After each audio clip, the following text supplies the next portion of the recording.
எல்லாருக்கும் வணக்கம். காலையில பீச் வந்துட்டு அங்கேயே ஸ்கூட்டரில் ரைட் போயிட்டு கொஞ்சம் நேரம் டைம் ஸ்பெண்ட் பண்ணிட்டு அங்கிருந்து கிளம்பி இப்போ நம்ம எங்கே போயிட்டுருக்கோம்? அட்லாண்டிஸ் த பாம் துபாய் போயிட்டுருக்கோம்.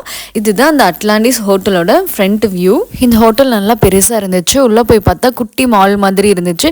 நிறைய ஷாப்பிங் பண்ணுறதுக்காக கடைகள்லாம் இருந்துச்சு. ஐஸ்கிரீம் ஷாப் ஒன்று இருந்துச்சு. அதுக்கப்புறம் இதுக்குள்ளேயே ஒரு அக்வேரியம் இருந்துச்சு. கொஞ்சம் பெருசு. இது ஹோட்டல் தானே, இங்கே ஸ்டே பண்ணால் ஒரு டேக்கு என்ன ப்ரைஸ் இருக்குமோன்னு நான் யோசிச்சுட்டு இருந்தேன். அப்புறம் வந்து செக் பண்ணி பார்த்ததில்ல பர் டேக்கு டபுள் ரூம் வந்து கிட்டத்தட்ட 19,000 வந்துச்சு. நான் செக் பண்ணது வந்து சீசன் டைமில். இது சீசன் இல்லாமல் ஒரு நார்மல் மந்தில் அந்த மாதிரி நீங்கள் பார்த்தீங்கன்னா மினிமம் வந்து 50,000 வரும் பர் நைட்டுக்கு. ஸோ இங்கே உள்ளே இருக்கிற விஷயங்கள்லாம் நம்ம வந்து யூஸ் பண்ணிக்கலாம். வாட்டர் பார்க் இருக்குது, வெல்னஸ், அப்புறம் ப்ரைவேட் பீச் இருக்குது. இந்த மாதிரி விஷயங்கள்லாம் நம்ம இங்கே ஸ்டே பண்ணால் யூஸ் பண்ணிக்கலாம். எங்கேயுமே கொஞ்சம் க்ரௌடடாக தான் இருந்துச்சு. இங்கே ஸ்டே பண்ணுறவங்க மட்டும் இல்லாமல் இந்த ஹோட்டலை சுற்றி பார்க்குறதுக்கே சில மக்கள் வந்து வராங்க. நாங்கள் இங்கே ஸ்டே பண்ண போகல, சுற்றி பார்க்க தான் போயிருந்தோம். இந்த அக்வேரியம் கிட்ட கொஞ்ச நேரம் டைம் ஸ்பெண்ட் பண்ணிட்டு இருந்தோம். யோகுட்டி ரொம்ப ஹாப்பியாக இருந்தார் இந்த ஃபிஷஸ்லாம் பார்த்துட்டு. வெளியே அடிக்கிற வெயிலுக்கே இந்த ஹோட்டலுக்குள்ளே நல்லா ஏசியில் இருக்கிறது ரொம்ப ரிலாக்ஸ்டாக இருந்துச்சு. அப்பாடா இனி வெளியவே போக வேண்டாங்கிற மாதிரி தான் இருந்துச்சு. ஆனால் நிறைய விஷயங்கள் பார்க்க வேண்டியது இருக்குங்கிறனால இங்கேருந்து சீக்கிரமாக கிளம்ப வேண்டியதாக போச்சு. இந்த கடையில் ஐஸ்கிரீம் மில்க் ஷேக்லாம் வாங்கியிருந்தோம். ரொம்ப சூப்பராக இருந்துச்சு எல்லாமே. இந்த வாட்டர் பார்க் பேர் அட்லாண்டிஸ் அக்வா வெஞ்சர். இங்கே எங்களால் போக முடியல, ஏன்னா யோகுட்டி கொஞ்சம் சின்னதாக இருக்கனால. கண்டிப்பாக நெக்ஸ்ட் டைம் வரும்போது இந்த வாட்டர் பார்க் விசிட் பண்ணுவோம். ரொம்ப சூப்பராக இருந்துச்சு வெளியிருந்து பார்க்குறதுக்கே. யோகுட்டி இன்னொரு 2 இயர்ஸ் கழிச்சு வர்றப்போ கொஞ்சம் பெருசாகிடுவார். அவரும் இந்த வாட்டர் பார்க்கில் போய் என்ஜாய் பண்ணுவார். இப்போ ஒருத்தர் டிபெண்ட் பண்ணியே தான் இருப்பார்.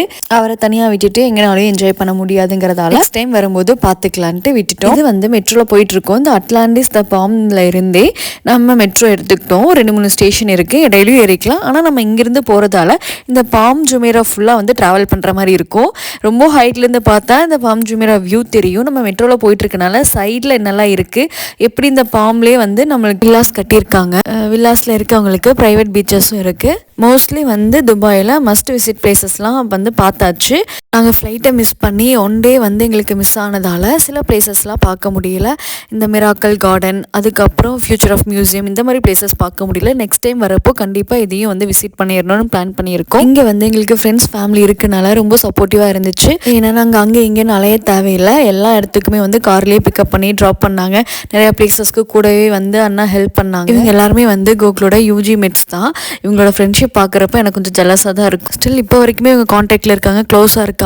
ஆனால் நிறைய பேருக்கு இந்த மாதிரி ஃப்ரெண்ட்ஷிப் வந்து அமையிறது கிடையாது. பொண்ணுங்க ஃப்ரெண்ட்ஷிப் சொல்லவே வேணாம், நிறைய பேர் இந்த மாதிரி இருக்க மாட்டாங்க. பசங்க ஃப்ரெண்ட்ஷிப் வேற லெவல் தாங்க. அப்புறம்னா வந்து ஒர்க் விஷயமா சைனா போயிருந்தாங்க. நாங்கள் வரும்போது கண்டிப்பாக வந்துடும்னு சொல்லியிருந்தாங்க. அன்ஃபார்ச்சுனேட்லி அவங்களால வர முடியல. நாங்கள் கிளம்புற வரைக்குமே நாங்கள் அவங்க வீட்டில் தான் ஸ்டே பண்ணியிருந்தோம். அவங்க இல்லாத குறையே எங்களுக்கு தெரியல. அவங்க ஒய்ஃப் அவ்வளோ நல்லா எங்களை பார்த்துக்கிட்டாங்க. இவங்க எல்லாருமே எங்கள் மேரேஜ்க்கு வந்திருந்தாங்க. அப்போ மீட் பண்ணது தான்.